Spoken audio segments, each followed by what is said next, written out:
Good afternoon, folks. It's Sunday, the 20th July.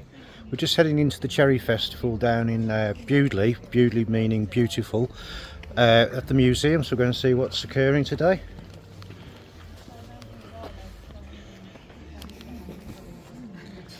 That looks beautiful, doesn't it?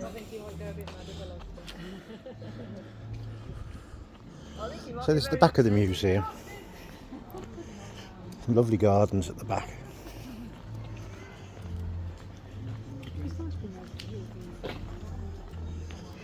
Hear the band in the distance playing.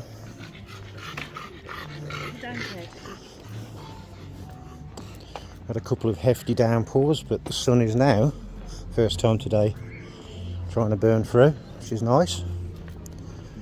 I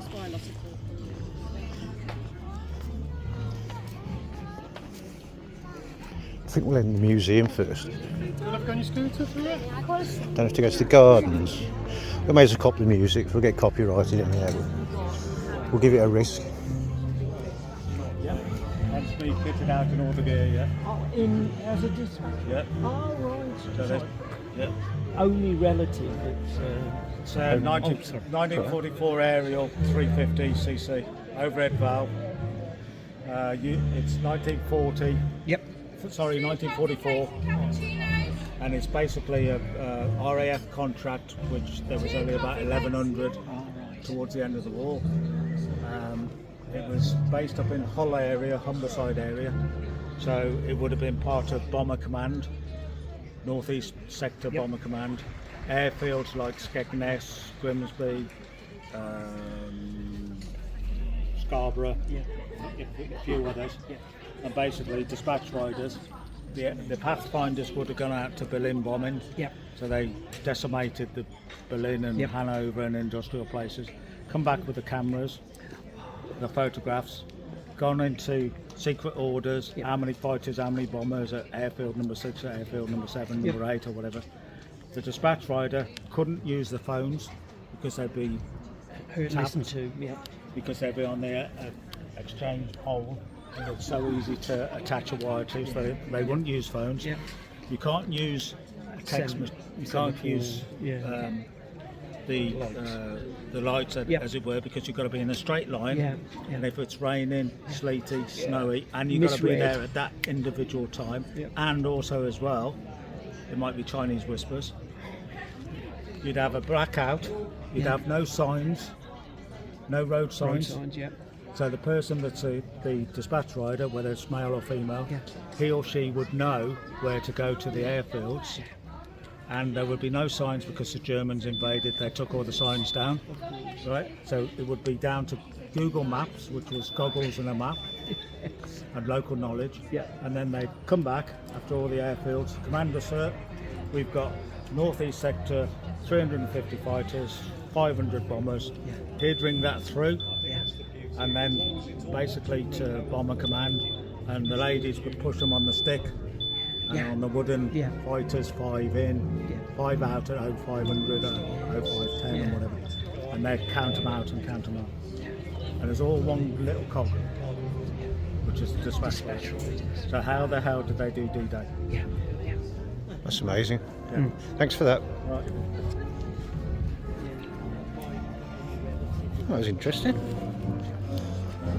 Into the museum we go.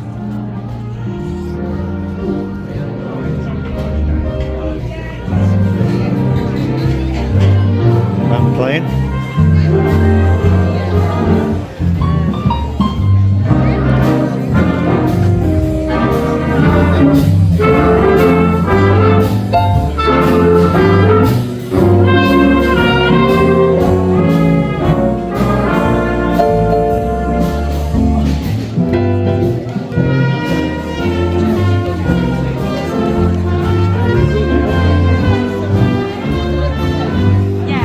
Wait, see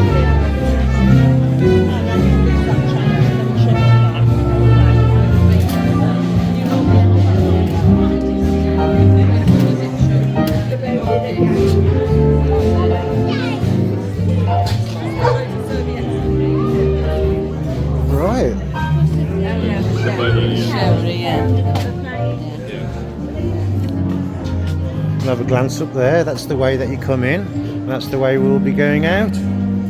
Let's have a look at the walled garden, air raid shelter, brass foundry and craft studios and toilets area.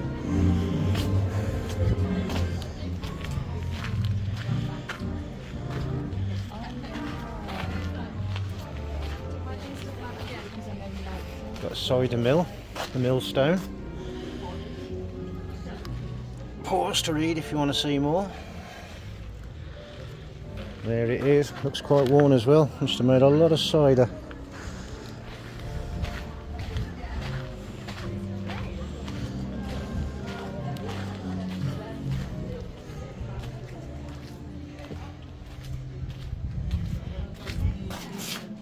Right, more mate. You all right?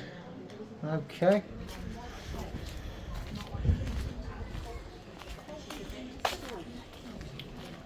Right, have a little taste.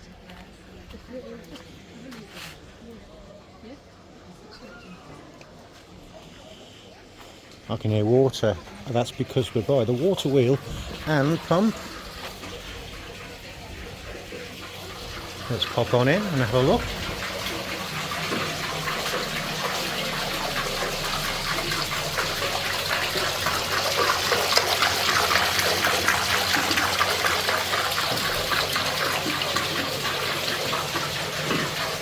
That's a lovely sound.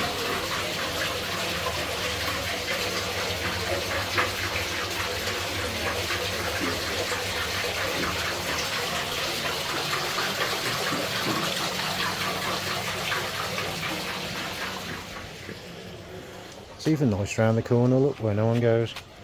Beautiful plants, lovely garden.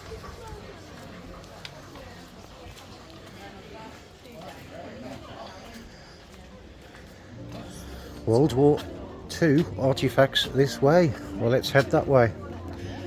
Explore the foundry. Let's have a look at the map to see where we're going to be going. It's an interesting, looks like some sort of boiler, is it? Yeah.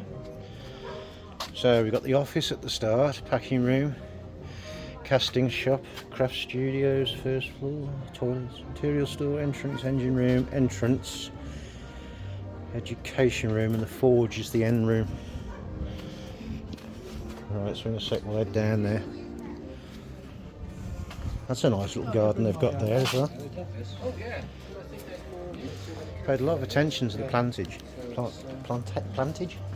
Plants.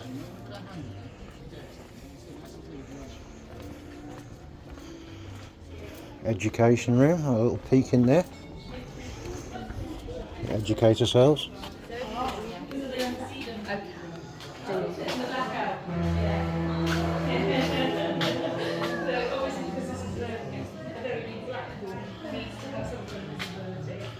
Hi there.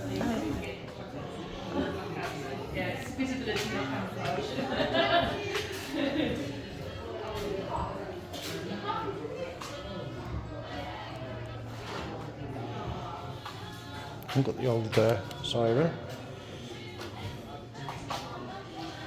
old valve radio, bush.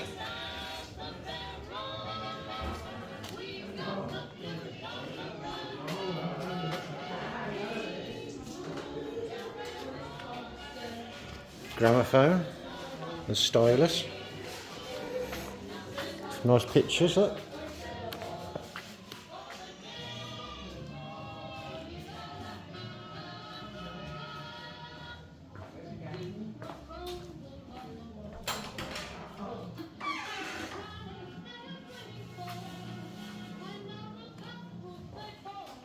Okay, onwards we go. Thank you, ladies.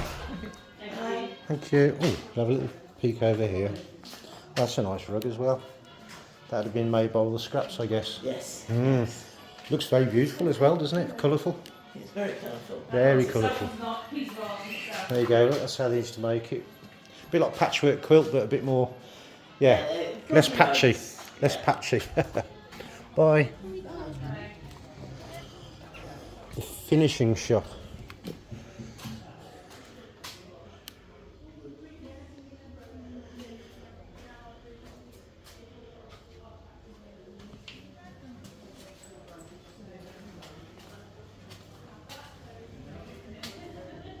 All the brass things they must have made.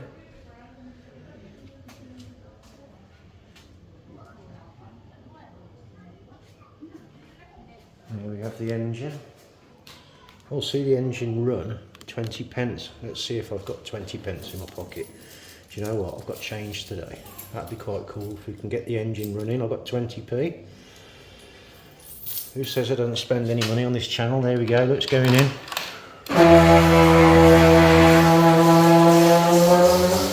That's what 20p gets you, look, it's well worth it.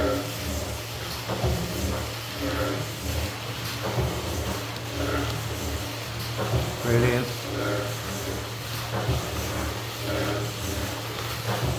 And the belts and things.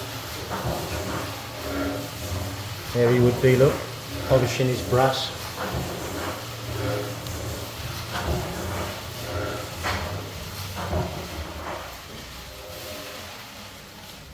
Oh, let's put some more in the meter if he wants to finish that.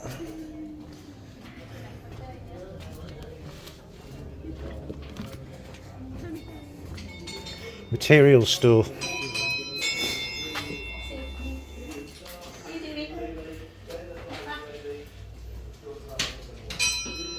Pause for more if you want to read. You've left it there, that's why. It's all dried off. Polishing machine. We're doing it. Look at that.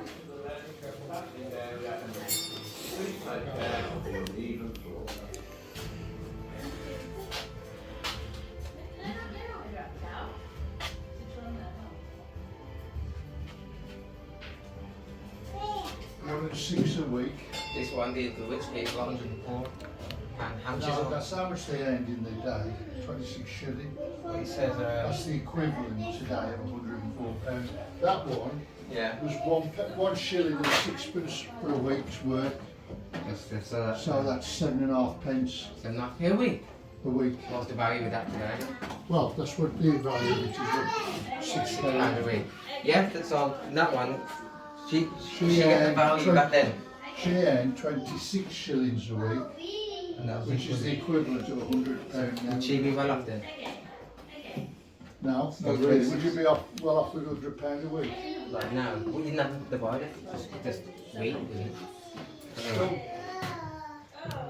You said that she's bosses, she owns and stuff. But don't forget everything, you'd still have to buy everything, wouldn't you? You wouldn't be the best at it, would you? No, you wouldn't. No way. Well, these rich noble A ones. bit dark in here. I was picking it up. Rich people. Oh, yeah.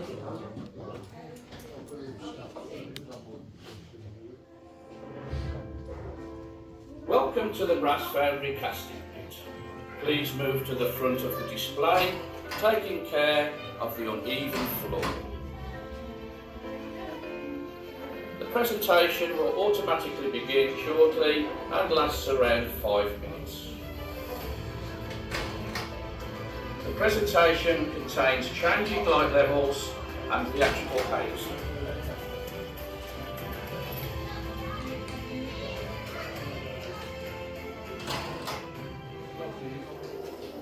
So we've moved round now to the furnace. This is called a pit furnace.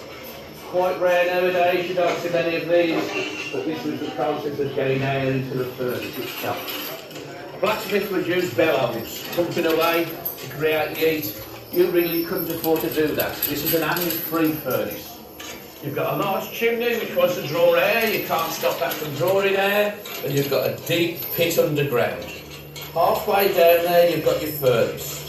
And at the bottom of the furnace you've got 4 iron bars which retain your fuel, normally coke. You light your furnace early in the morning. Once that starts going well, you do what's called plating up. So the iron plates go across the top. What you're doing is restricting any air flow to the top. That chimney still wants to draw air. The only way air can get into there now is by the air coming through the doors, through the windows, down into the pit, pulled up very fiercely through the furnace.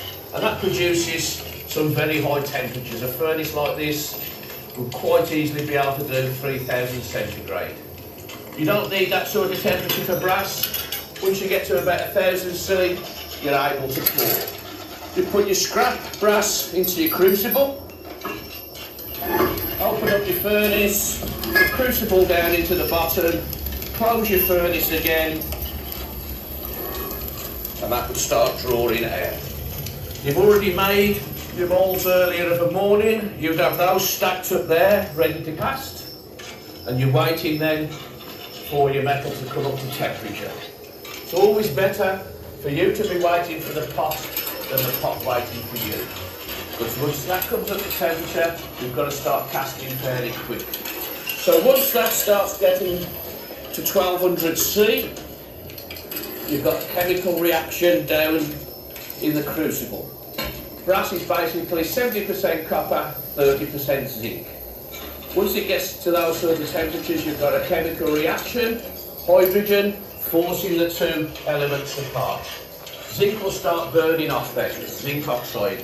So you get quite a very light coloured into greeny gas coming off, which is quite toxic actually. These people suffered quite badly with the chest. At that point, you would take the crucible out of the furnace. You've got a lot of smoke in here at that point then. You bring it round, up, start pouring into your moulds that you've made earlier in the morning. So once you've poured in, you'll be ready to load up again with your scrap brass. Crucible goes back down the furnace, away you go for your next cast. You plate it up again, you start hitting your temperatures. All the time you're refueling the furnace, you're having more coke down there. So you'll be casting in these places most days. The heat in this brickwork wouldn't really cool down, not even in the winter, and that's what you needed. So when you come in the next day, everything's already nice and warm for you. You can quickly start getting up to temperature. In a place like this, a lot of the time it was father and son. Wasn't just restricted to men and boys, women and girls would work in these places as well. Within the summer period, obviously these places get extremely hot. And you would start casting really, getting the place ready as the sun rose in the morning. You want to be finished in here from 7 o'clock in the afternoon, because there's no way really you're going to be able to cope with it.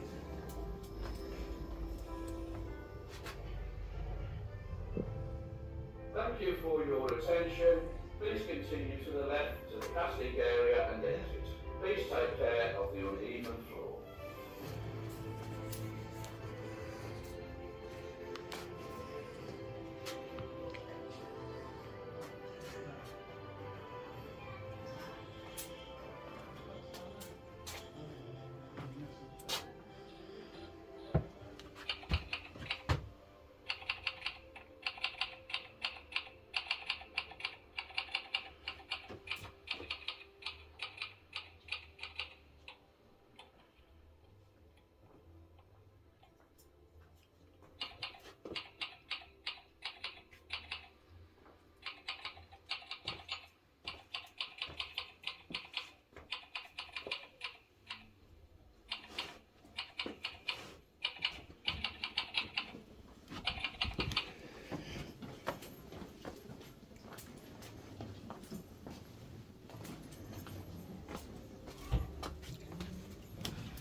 Well, that was interesting. I think this is a new part of the museum, but I've never seen this ever before, so it was quite interesting actually. I like that a lot. Very good. We're going to have a look at the air raid shelter now. I was quite impressed with that.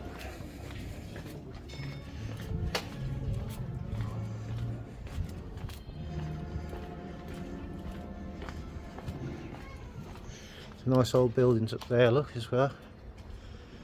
See, beautiful, beautiful.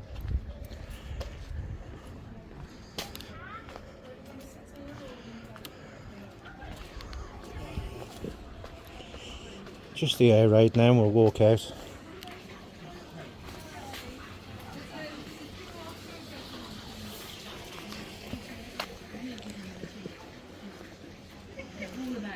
Another time. Okay. Thank you. It's good to see you in person. We can put a face to the dialect. Absolutely. Have you been to the education room? Because that's open. No. And that's got some genuine World War II stuff for you to look at. Up the steps and turn right and go back down there. And then you see a sign. To the air raid shelter. Oh, they've locked it now. Never mind, we've been there once. Never mind. Bum bum. Really rocking and rolling today, aren't they? Rock and rolling.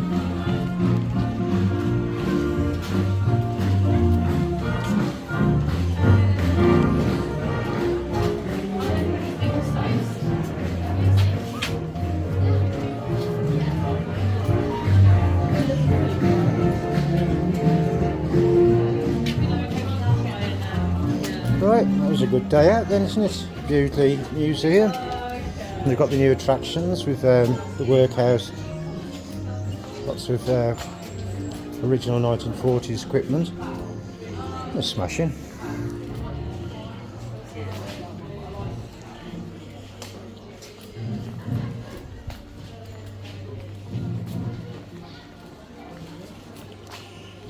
Down here.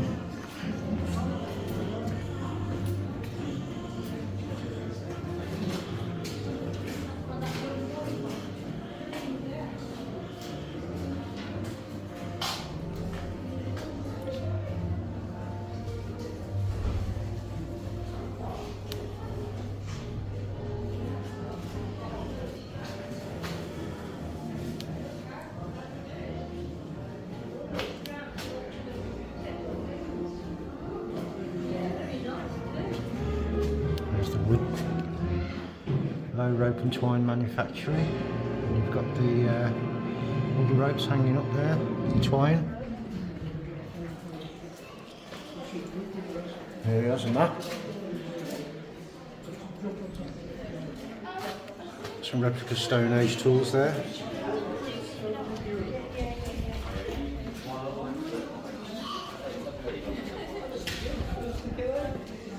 That's a nice picture there, original Bewdley. I guess that's how it looked. Got the church in the centre.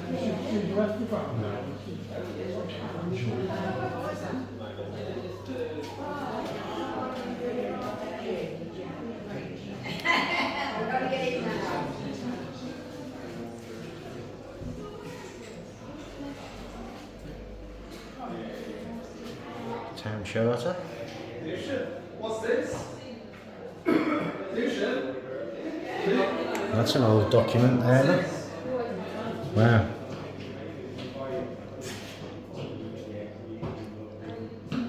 Can you see the Rural boat? connections. Lots of small people, isn't there? It's a bridge.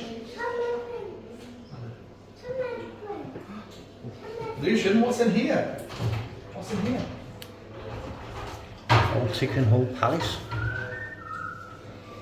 In the civil year.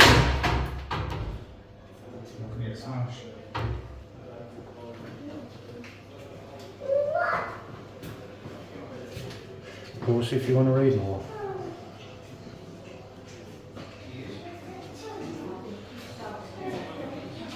The Old Bridge by Edward Days, 1801.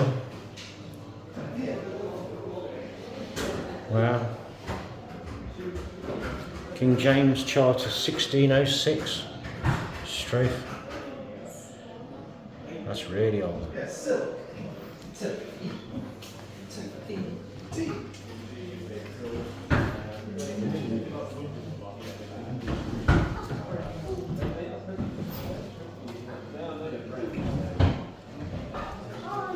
Pewter.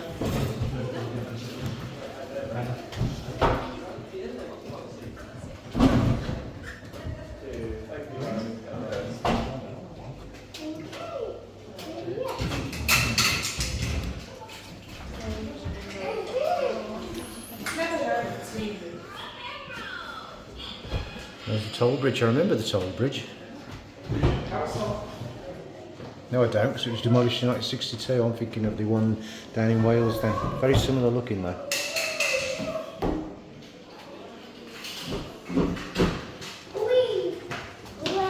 Oh, Stanley Baldwin. He was the old mayor, wasn't he? Not the mayor, Prime Minister. See the old mayor. That's why they got the statue out the front.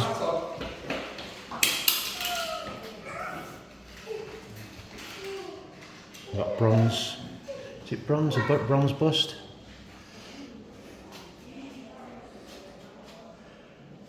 A robe there.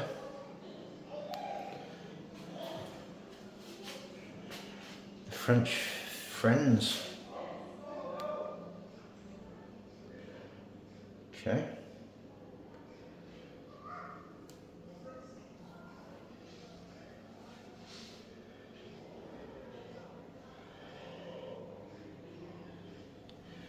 Right. Oh, and so we've got the old French caps. Kepi cap. Right, that's quite interesting. It's time to head out now then. Head out. Oh, look at Georgian building. We looked at that building earlier, so that explains stuff about that building there.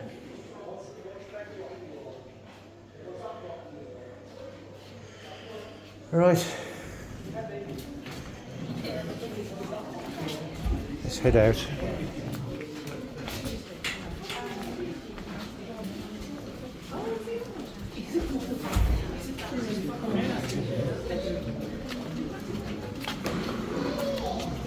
There's got the original door there, look.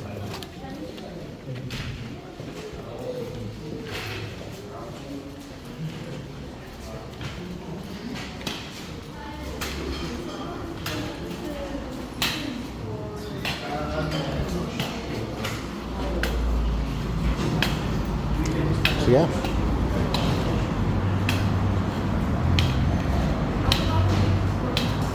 And there we go, guys, folks. Back on the High Street.